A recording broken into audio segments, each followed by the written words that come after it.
Hello and welcome to Let's Play Crusader Kings.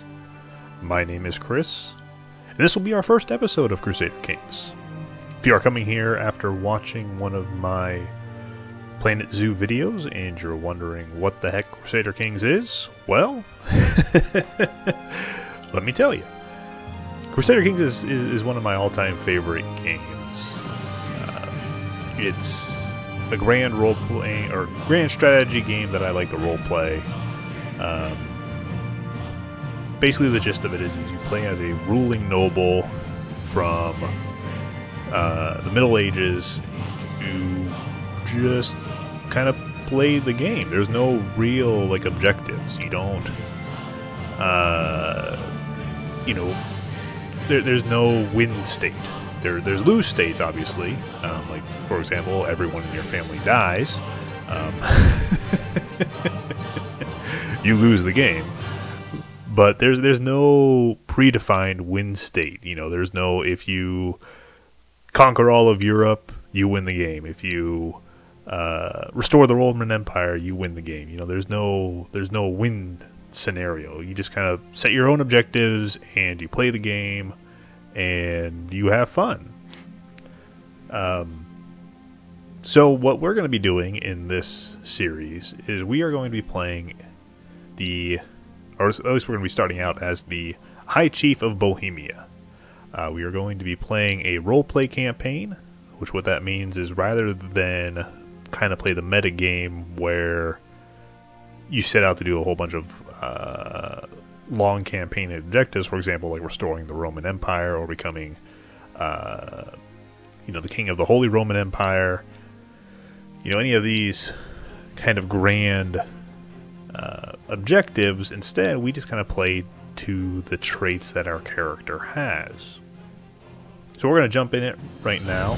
I am playing an Iron Man campaign, which what that means is there's no saves coming. What happens, happens, and we're stuck with the results. I'm not changing a whole lot of rules here. I'm not really going to dive into them because they're basically the default rules. With the exception of a few, we have turned off Shattered Retreat, and we have set all of our kind of large events, like Reaper's Due, and Aztec Invasion, and Mongol Invasion. We've all set those to... Whoops, Mongol Invasion is not. They're all set to delayed random. So we're gonna jump right in it. I'll be playing as Bohemia. Like I said, we'll be playing as House. Not as fast. I know I can't. So first things first, we're gonna change our character here. We're gonna change our family name to Halcyon. If I can type, Halcyon. And we're going to set our flag here to... Actually, I need to do it this way first. So we're going to set this to a bird. Let me get it so I can actually see things. Change the colors here. So we're going to scrub on through this. May have been faster to go the other way, but we're doing it this way. So we've got somewhere in here there's a bird. There he is. So we're going to use this bird here. I'm going to change the color of our shield. It is going to make me go all the way through. You know what, screw it, we're not going to do that. We'll just do it this way. So we'll set the channel colors. We're going to have a orange bird on a white and blue field, and I'm going to get to a slightly lighter blue. So we are going to have that as our family crest. We are now House Halcyon. Let's check out our first character here. So this is High Chief Nezamusel. I'm going to butcher all the names, just to let you know. I can pronounce Bohemia, so there's that. But every one of our characters, I guarantee you, and probably even down here in some of the provinces, I am going to absolutely butcher the pronunciations of them. So our character is High Chief Nezamuso of Bohemia. He is a charismatic negotiator. He is greedy, he is ambitious, he is wrathful, and kind. Wrathful and kind, those seem a little bit mutually exclusive, but we'll go with it. So being a charismatic negotiator, you know, we've... so let me explain the screen here before I start explaining our traits or diving into them. So if you've never seen Crusader Kings before, and if you're used to role-playing games, you'll kind of recognize there's a list of stats here. So these are our character stats. So we've got diplomacy, we've got martial, we've got stewardship, we got intrigue, we got learning. The one below it is our combat skill. It kind of feeds off of martial and then a couple other modifiers. Now over here in this first row, we have our actual character traits. So we have our, I'd like to call it a class. So we've chosen like the diplomacy class, and we are level 3 out of 4 in our diplomacy class. Generally, you're stuck with that level throughout the entire game. You don't really advance it one way or the other.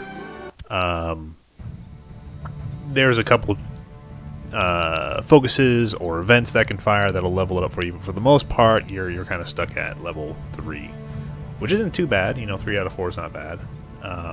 And then you have your personality traits. So we are greedy, we are ambitious, we are wrathful, and you can see these have little plus or minus modifiers attached to them. So like, for example, wrath gives us +3 martial, but -1 intrigue and -1 diplomacy. Kind gives us -2 intrigue, +2 diplomacy, and a couple other opinion modifiers. So that is our character. A couple other things on this screen to note. We have a culture of Bohemian, obviously, since we are in Bohemia. We are also an unreformed Slavic pagan. What that means is not a whole lot, at least not right now. But basically, we have no religious head. We have, if I pop over to the religious tab here, we have a very low moral authority. And what that means is it's very hard for us to convert other people. It also increases the likelihood that a heresy could pop up. So, since we're unreformed, that's going to mostly stay pretty low unless we actually reform our religion or somebody else does it for us. If we look at the world map, you know, most of Western Europe here is Slavic, whereas most of Eastern Europe is Catholic. We are right on the border, so we probably need to kind of tiptoe around the Catholics, make sure they don't get too upset with our rule and come in here and try to convert us either by force or, well, probably by force. The game is called Crusader Kings. So we're going to try not to take off the Catholics too much. We're going to try to, you know, consolidate our realm. We are. There's not a whole lot here that I think that'd make us expansion. Well, we are ambitious. We might be, you know, expanding. Let's take a look at what ambitions we can choose here. So create a treasury, that doesn't sound very ambitious. Make a friend, not very ambitious. Exalted among men, that sounds ambitious. King of Bohemia, now that sounds good. I think we're going to choose that one. We are going to become King of Bohemia because we are an ambitious individual and we're also greedy. We're going to take everybody else's land. We're going to do this. So we're going to pick a focus here. Since we are going to become king, I'm going to assume by force. We are going to prepare for war. You know, we're going to focus on war. And we are hopefully going to become king of Bohemia. What do I need to become king of Bohemia? Let's take a look here. What is the kingdom of Bohemia? So it doesn't actually look like we need a whole lot. We just need to conquer these 4 provinces over here. Let's take a look at this guy. So this is our eventual rival, I'm going to say. He is High Chief Mojmir of Moravia. He's got a decent-sized army of 1,500. What do we have? We have not even half that. Great.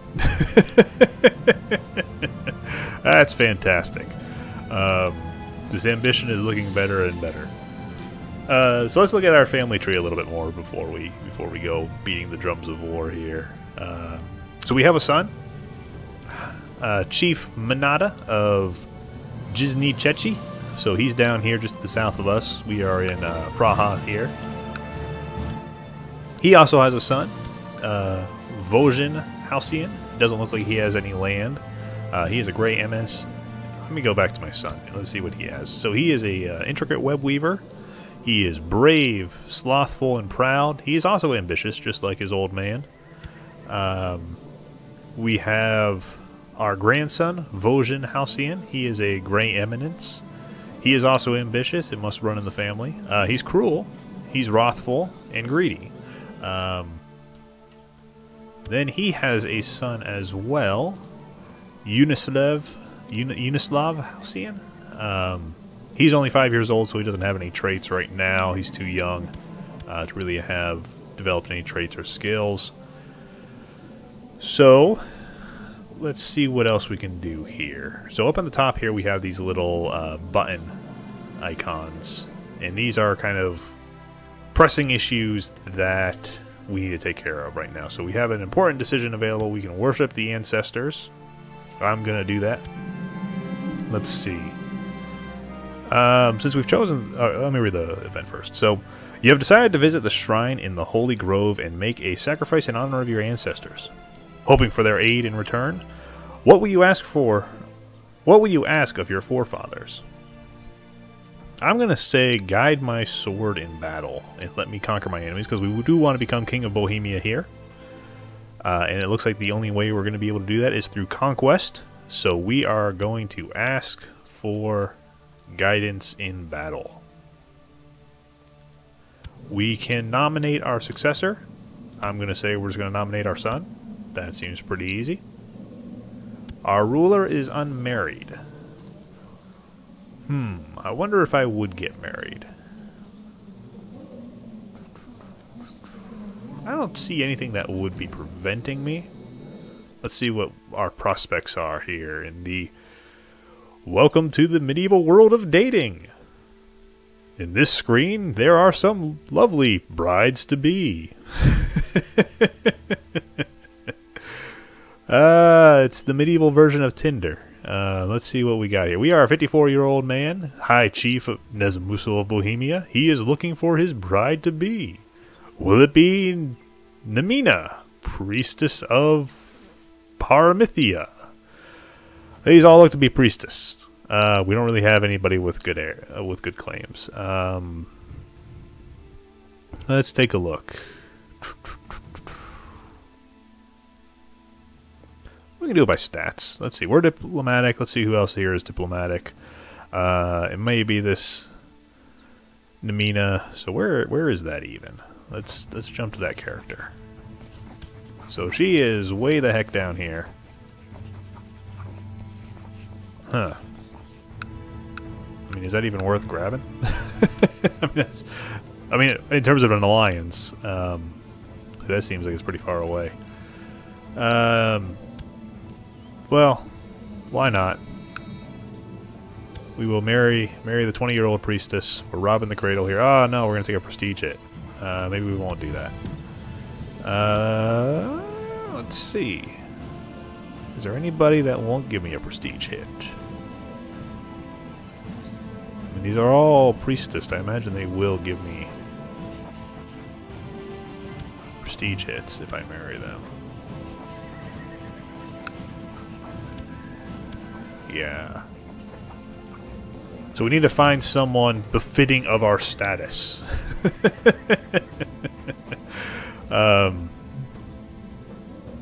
Okay, so we'll hold off on getting married for now. I'm going to dismiss that one. Yeah, we can set our crown focus, basically saying we are going to be focusing on this province compared to all of our other provinces. If you had a bunch of other provinces, you'd have to pick and choose. But since we only have one, it's a pretty easy choice for us. We have some titles grantable, so we can nominate our regent here. I'm going to nominate my son. Cupbearer, probably the most trustful guy. Looks like our son again. Champion. Why not our son? Master of the Blade. Let's see. I'll give it to this guy. He's pretty good at... he's got pretty high martial skill. Master of the Bow. Give it to this guy. He's also got a pretty high martial skill. Let's check out our council here real quick. So, as a tribal ruler, the council is moderately important. We don't really have a feudalism government type yet, so we're not the be-all, end-all in terms of who has say and power. We've got a couple chancellors here, or counselors here, who aren't very good at what they're doing. Our steward only has level 4 stewardship, and our marshal has only level 6 stewardship. I'm going to see if they have any other talents that we can move them around to, since these are land-owning counselors. I do want to keep them in the council just to keep them happy. I think I'm going to move my marshal to the spy master, since he did have much better spying than even the guy who's currently there. So now we have a level 10 spy master and level 18 marshal. Look at that. That worked out pretty well. Our steward is not very good at really anything. He's decent at being a spy master, but we just appointed another spy master. He's okay at being a diplomat. Let's see what our diplomat is. Not very good at things either. You know, I think I'll just leave him as a steward. I'll send him here to build my legend. I mean, he can't really do much harm, I hope. I'm going to send my spy master off to Constantinople to go steal some technology, since they are the most technologically advanced people right now. I'll leave my diviner, my chief priest here to hunt apostates. My marshal, I think I'll organize a raid. That way I can get some money for invading Moravia over here. Our chancellor, I think I'm going to have him fabricate some claims. I think if we do... So we needed these 4 provinces. We'll start down here at the bottom one first. Let him fabricate some claims down there so we can have a reason to go to war. Oh, we need to appoint another commander. There we go.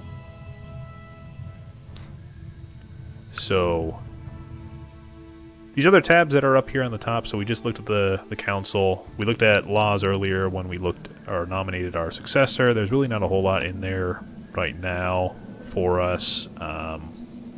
By increasing our tribal organization, you see here I've got one ungrayed out option. So if we increase our tribal organization, what that will allow us to do is get closer to feudalism. I don't really want to do that right now because that just increases... a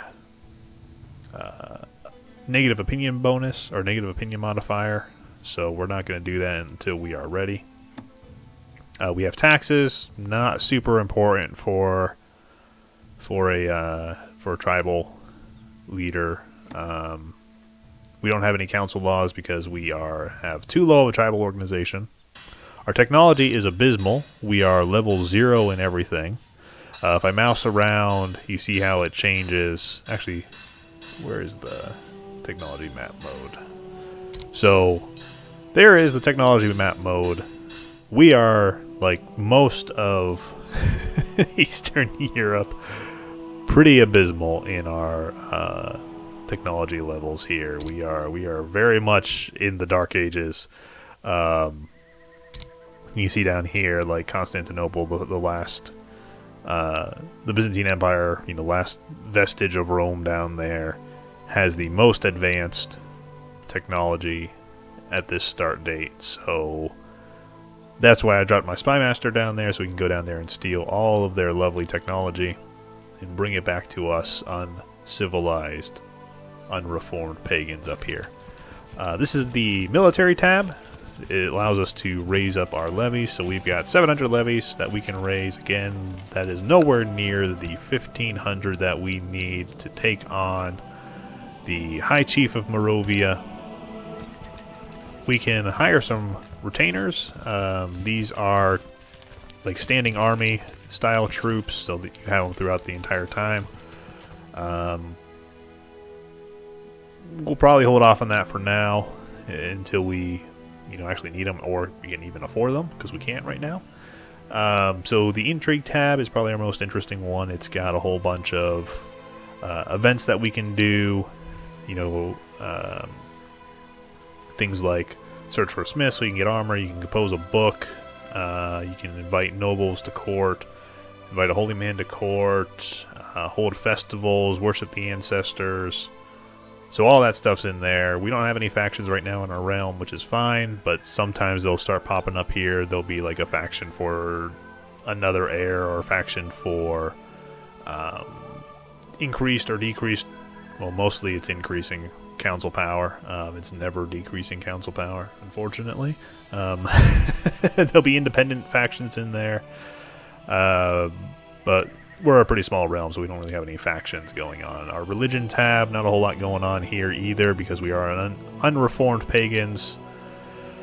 Society tab, this is where we can either join, at least as a unreformed pagan, we can either join a bunch of devil worshippers, or we can join a warriors lodge.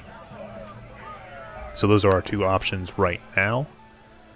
So yeah, now that we've actually got everything set up, we can start playing the game.